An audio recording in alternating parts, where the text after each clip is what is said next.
Estamos con el diputado provincial Luis Rubeo, autor, entre otros proyectos de ley, de este que ya se ha convertido en ley, que es el que prohíbe el cobro de plus médico en la provincia de Santa Fe.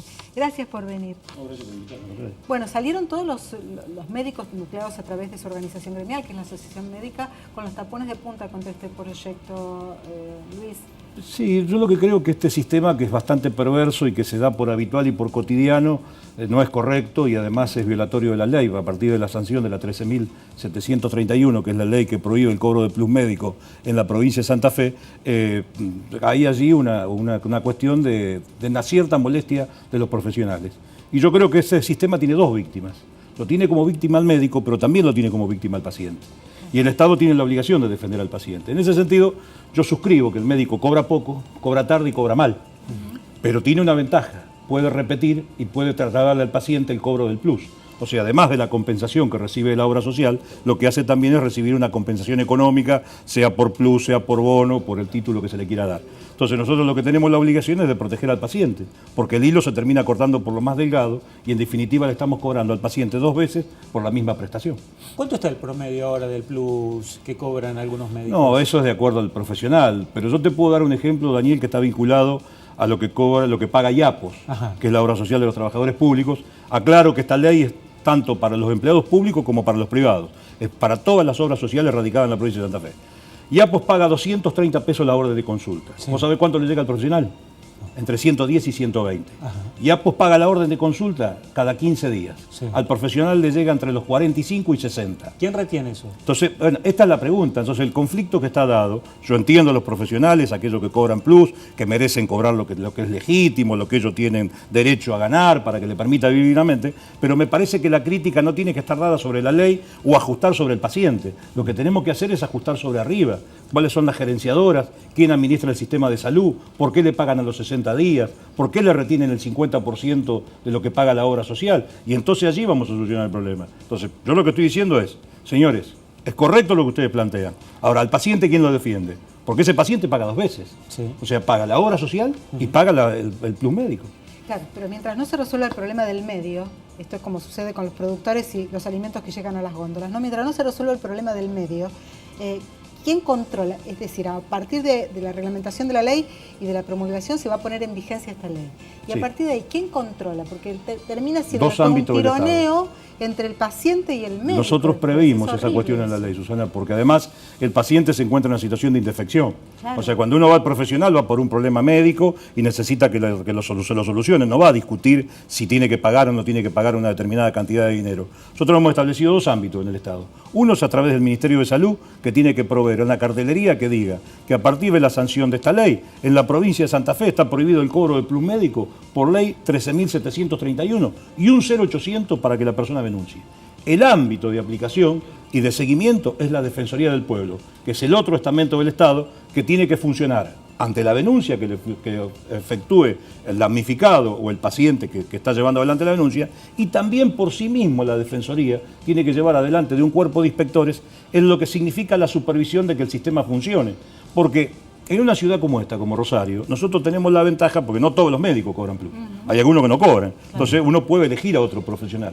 Pero en las localidades pequeñas, fundamentalmente del interior, el paciente queda rehén del grupo prestacional. Entonces, si uno no paga lo que el paciente lee, lo que el médico le dice, termina siendo perjudicado porque no te atiende nadie. Y entonces ahí tiene que estar el Estado, uno tiene derecho a que el Estado lo defienda. El Estado tiene que estar, por lo menos desde mi concepción, del lado del que menos tiene. Y el que menos tiene en este momento es el paciente. Claro, los médicos dijeron, bueno, no vamos a atender más por obra social, atendemos de forma particular. ¿Es posible un escenario así? Porque también... Yo no lo veo tan catastrófico. Yo la verdad que no lo veo tan catastrófico. No todos los médicos tienen la misma inquietud. Yo me reuní con los colegios médicos, porque esta no es que una ley que yo soñé una mañana y al día siguiente fui a la legislatura y por arte de magia me la aprobaron, porque fue aprobada en junio de la Cámara de Diputados, en fin del año pasado por la Cámara de Senadores, promulgada por el gobernador el 1 de febrero y ahora estamos en la etapa de reglamentación. O sea que nadie puede decir que fue una ley, como algunos dicen, malintencionadamente entre gallo y medianoche. Fue una ley analizada, debatida, y yo me reuní con los colegios profesionales y lo vuelvo a reiterar. Yo me puse a disposición de esos profesionales que me quieran acercar legislación que haya que modificar para solucionar el problema del profesional que cobra poco, que cobra mal y que cobra tarde. Pero mientras tanto no se lo repitamos al paciente. En Santa Fe está prohibido el cobro de plus médico. La forma para probar y hacer la denuncia, ahora hay más métodos, pero... No, la fórmula va a ser a partir de la denuncia del profesional y también la Defensoría por inspecciones propias de ese cuerpo de inspectores. Yo me reuní con la ministra de Salud, me reuní con Lamberto, con el Defensor del Pueblo, hay un equipo que está trabajando en la reglamentación de la ley. El periodo vence, los 90 días de reglamentación vencen el 1 de mayo. Yo espero que lleguemos para esa fecha y a partir de allí nosotros vamos a dar a difusión cuáles van a ser los mecanismos que va a tener el paciente de la manera más sencilla y eficiente posible para que pueda llevar adelante esa denuncia. Bien, o sea, todavía no está en vigencia la ley. Sí, está en vigencia. ¿Está en vigencia? Está en vigencia y la Defensoría... No, no, pero la Defensoría ya te está recibiendo denuncias porque bueno. es una ley que fue sancionada en diciembre, promulgada en febrero. Por eso yo insisto mucho con el número de la ley, porque uno me dicen, ¿por qué lo repetís tanto? Porque quiero que el paciente se grabe en la cabeza que la ley 13.731 termina con el cobro de plus en la provincia de Santa Fe, porque para que esta ley sea efectiva, Susana, y termino, hacen falta 3 cuestiones. Esta oportunidad que ustedes me dan a mí, de que yo lo pueda difundir. La segunda, que el paciente que nos está mirando se empodere de la ley y cuando vayan y le quieran cobrar plus, le diga al profesional o al ámbito de la práctica médica que se tenga que realizar, mire, no me lo puede cobrar porque hay una ley que lo prohíbe. Y la tercera es que el Estado cumpla con las penalidades. Es Capicúa el número 13731. Es Capicúa. 13731, así que grábatelo porque eso es lo que tenés que invocar a la hora de resistirte a pagar el plus médico. Sí. Vamos a otro tema, reforma constitucional en la provincia de Santa Fe, que tanto el gobernador como el ministro de Gobierno, Farías, han dicho que es prioridad para el gobierno provincial ahora. Si faltaba algo, se lanzó hace 2 días a través de un nuevo tuit que se llama Reforma Constitucional en Santa Fe, esta presentación de la reforma. Mira. 1962. A ver. Enseguida la vamos a poner en vigencia. La última vez que los santafesinos reformamos nuestra Constitución fue en 1962. Eso, para que te des una idea, fue hace 14 mundiales. Messi no había nacido y Maradona recién empezaba a usar la zurda. Ese año los militares hicieron un golpe de estado y destituyeron a Frondizi. Igual mucho el mundo no se enteraba porque internet no existía y WhatsApp mucho menos. Para comunicarse con alguien había que discar y si podías agarrar 2 canales eras Gardel. En 56 años cambiaron muchas cosas y nuestra Constitución sigue siendo la misma. Es hora de que los santafesinos volvamos a tener una Constitución moderna. Es hora de la reforma. Bueno, es contundente la publicidad y aparte impactante. La publicidad no, el video que eligió el gobierno para lanzar la reforma. ¿Usted estaba de acuerdo con la reforma? Yo estoy de acuerdo con la reforma, pero lo primero que quiero decir, Susana, es de que voy a hacer lo que determine el Partido Justicialista a través de sus autoridades. Me parece que este es un tema sumamente delicado, que no puede quedar solamente a la voluntad política de los legisladores y me parece que tiene que haber un debate. ¿Cuándo se reúne el Congreso? No, mire, todavía necesitamos saber cuál va a ser el mecanismo de reforma. Ahí está, cuando presente el proyecto, falta que el gobernador lo presente. El 1 de mayo. Yo ahí quiero hacer una pequeña introducción, sí. Susana. Me parece que ha habido un error de comunicación por parte del gobierno.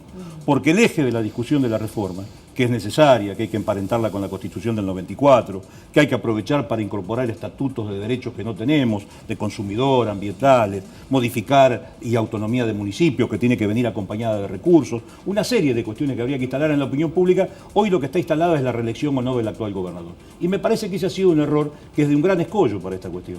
Porque en ese sentido entonces empiezan las fuerzas políticas a ver cómo se van posicionando, porque hasta ahora lo he escuchado al socialismo que está de acuerdo, aparte del radicalismo también que está de acuerdo, pero no se ha reunido el gobernador con el resto de las fuerzas políticas, no conocemos qué es lo que se quiere reformar y en ese sentido ningún legislador alegremente va a levantar la mano para decir, señores, reformen sin saber cuáles son las condiciones que se van a reformar.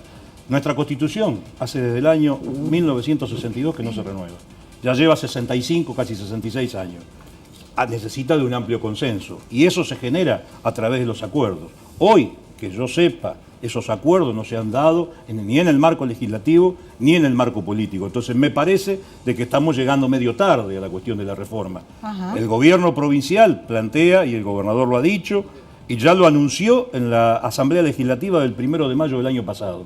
Ahora pasó un año y todavía no tenemos el proyecto. Me parece que hemos perdido un tiempo precioso. Se adelantaron algunas cosas, como por ejemplo el rango constitucional para que la EPE, Aguas Santafesinas y la Caja de Jubilaciones sigan en el Estado. Uno coincide, bueno, yo soy de los que defiende de que tenemos que tener un Estado fuerte y Aguas y Energía tienen que estar en manos del Estado. Y está bien que esté dentro de una reforma de la Constitución. Tendríamos que darle rango constitucional para que no quede sujeto a una ley que cualquier gobierno de turno la pueda privatizar. Necesitaría una mayoría especial.